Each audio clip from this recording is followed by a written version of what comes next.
Hello, everybody, and welcome to my ED talk. Well, my ED talk, my ED talk on EP. That's right. Today, I'm going to be doing a presentation on none other than Elvis Presley. Elvis Presley, he's kind of one that fascinates me because he was like the first real famous person that like met with TV regularly, and they just intersect and went right to the top. I mean, he had help from other things. He had a crappy manager that stole half his money. True fact. He had a weirdly close relationship with his mom. Also true. He marries a minor. I'm not making that up. He met her when she was 14. Look it up. Instead of continuing with rock and roll, when he gets back from the military, he starts making crappy movies. He's not a good actor. Nobody wants to see that. And then on top of that, starts getting fat and wearing like onesies, right? Does pills, gets even fatter, starts doing like karate on stage. Nobody wants to see that, Elvis.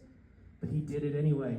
He did it anyway, and he succeeded the whole time. That is the mark of a successful man. I'm not going to say great man. We'll get to that in a second. But he managed to do it all, and then to cap it all off, everything I just talked about, he dies alone on the toilet. That is the American dream of fame right there. And anybody else that says anything differently is either naive or lying to them. Dying alone on the toilet is like right up there with like just protecting your loved ones at the very end. I mean, come on. But I digress. Elvis Presley, young age. Let's get into him for a little bit. From a young age, he was into music, right? Family's poor when he's throughout his entire early days of childhood. Matter of fact, he actually has a stillborn twin that he was born after. That twin's name is Jesse, and he's still buried at Graceland to this day, Graceland being his mansion, of course. And you know what's funny? Well, not funny, but it keeps getting worse for this guy because his father gets convicted of a crime writing false checks at the age of 3. Elvis was 3, not the father, of course. That'd be harsh to stick with the judicial system. But that being said, he didn't have a good go of it to start. He kind of did what a lot of us do. Before the MCU, there was comic books. Elvis escaped into comic books. And if you see his TCB taking care of business lightning emblem somewhere right there maybe, if you see that, that's where he got that from Captain Marvel. Anyways, he signs a deal with Sam Phillips at Sun Records, starts producing hits like That's All Right, Blue Moon of Kentucky, which some people argue Elvis is the greatest cover artist of all time. That's up for debate, but That's All Right was originally produced by an artist named Big Mama Thornton. Everybody in this class should know who she is. We only did a giant essay on her, and she is awesome. Elvis is awesome too, though. So, he gets successful, goes on the Louisiana hayride, makes waves, impresses Colonel Tom Parker, the aforementioned crappy manager that took half his money, right? Meets Colonel Tom Parker, signs a deal with RCA Records, leaves Sun Studios. Then, at this point, he starts pumping out hits like Heartbreak Hotel, Hound Dog, Jailhouse Rock. Keeps going on. Are You Lonesome Tonight? All Shook Up. I mean, I could keep going. This guy was like The Weeknd in 2020, 2021, 2022. Just smash hit, smash hit, smash hit, smash hit, smash hit. He kept going. But he's doing that too much. People don't like it. Well, adults don't like it. The girls love it. And they ship him off to military school. Well, not military school, excuse me. So, he's in the military. What does he do instead of focusing on his job? He meets a minor and falls in love with her. Marries her the second she turns 18. Not a good look. There's really no way to get around that. That's pretty messed up. But, you know, he did that bad thing. But he did some other cool stuff I want to talk about. But yeah, no, we can't just skip over that. He definitely for sure groomed a minor. And then as soon as she turned 18, married her. And then cheated on her.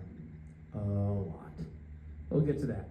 So, goes back from the army, becomes a movie star, starts making really crap. I mean, guys, these movies suck. Believe me. To be honest, I actually liked a couple of his early stuff. King Creole, Jailhouse Rock, that's where you get the song Jailhouse Rock from. Some of them were pretty good. Some of them, not so good. I give it a look. I give them both a look. I'd say I'd watch some of his like crappy surfing movies later and then watch King Creole and Jailhouse Rock and tell me there's not a dip in quality. But that being said, he's not a movie star. What do all great stars do when their career is on a decline? He hits a comeback. And his form was the comeback special. 1968, a time of violence. And Elvis was never really into that counterculture deal. He didn't like the whole hippie movement, but he also wasn't a big advocate for violence. And after Dr. King got shot miles from his home, he knew he had to do something, and what he did during said comeback special was he performed If I Can Dream. That's Elvis' performance number one. You guys need to go and watch that. If you think all he did was shook his hips and was okay and not a great singer, you need to go watch the comeback special and watch the performance of If I Can Dream. It will blow you away. After that, he moves to Vegas, starts doing jobs for the International Hotel, starts singing there, makes a lot of money, starts going on tours all throughout the United States. At this point, he's wearing those karate jumpsuit things and doing that a whole lot, maybe hitting one of these.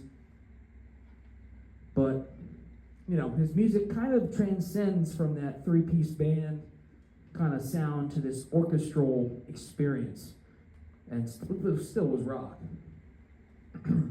He starts producing hits like Suspicious Minds. He produces hits like Burning Love, Polk Salad, Can't Help Falling in Love with You at this time, late 60s, early 70s. And then he does the Elvis Aloha from Hawaii concert in 1973. And this, he always wanted to go on a world tour, and his manager wouldn't allow him to do so. So, what does he do? The manager brought the world to Elvis, and he did, for all Colonel Tom Parker's faults, and there were a lot, that he did do.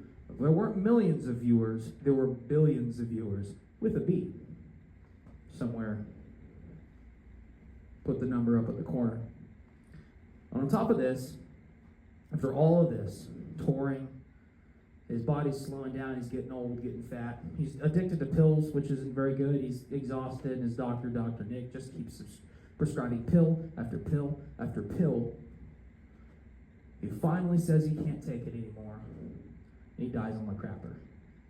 I'm not kidding. Some people think he's still alive. They're crazy.